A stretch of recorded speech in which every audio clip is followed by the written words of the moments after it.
নামাজ কি জানেন? ওমর ফারুক রাদিয়াল্লাহু তাআলা ফজরের নামাজে ছিলেন। ফিরুজাল লুতুন নামক অগ্নিপূজক যখন খঞ্জর দিয়ে তার পেটে আঘাত করেছেন, নাড়ি বুড়ি বের হয়ে গেছে, কিন্তু প্রাণ তখনও বের হয়নি। উনি তো লুটায় পড়ে গেছেন। ওনাকে নিয়ে যাওয়া হলো।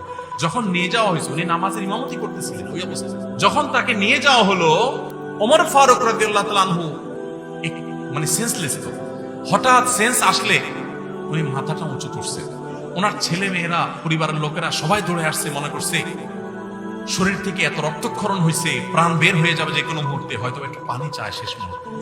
মানুষের গলা শুকায় যায় এই টাইমে, যে রক্ত রক্ত সব বের হয়ে যাচ্ছে, কষ্টের জন্য হয়তো পানি টানি চাইবে বা কোনো ওসিয়ত টসিয়ত করবে মরার সময় বাচ্চাদেরকে। যখন মাথা উঁচু করছে, কাছে যখন পরিবারের লোকরা আসছে, তখন বলছে যে ফজরের নামাজটা তো বাকি আছে। যে মানুষগুলো জামাতে নামাজ পড়ছিল তাদের নামাজের কি হচ্ছে আর আমার নামাজের কি হচ্ছে, নামাজ নিয়ে চিন্তা এবং প্রশ্ন রু বের হয়ে যাচ্ছে। তখন আমাদের প্রিয় নবী সাল্লাল্লাহু আলাইহি ওয়াসাল্লাম জীবনের শেষ ওসিয়ত, শেষ উপদেশ, আসসালাহ আসসালাহ ওয়া মা মালাকাত আইমানুকুম। ও দুনিয়ার মানুষ, নামাজ নামাজ খেয়াল রাখবেন।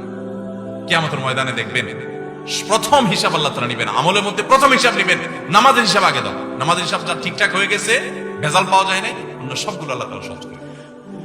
এই জন্য ভাইরা আমার, কোন অজুহাতে গাড়ির জ্যামে পড়ছেন, এটা করছেন সেটা করছেন, এই অজুহাতে নামাজ দেরি করবেন, এই সুযোগ আপনি প্রয়োজনে গাড়ি ছেড়ে দিবেন। হ্যাঁ, কোথাও যদি এরকম হয় যে এই মুহূর্তে এই জায়গায় গাড়ি ছাড়লে আপনি বিপদে পড়তে পারেন, তাহলে সেটা ভিন্ন কথা। কিন্তু ওইরকম কেস সাধারণত আমাদের দেশে এরকম জায়গা নাই, খুব কম। আপনি চাইলে নামাজ পড়তে পারেন। অতএব কোন ওয়াজিবে নামাজ কাজা করা যাবে। আল্লাহ তাআলা আমাদের সবাইকে তৌফিক দান।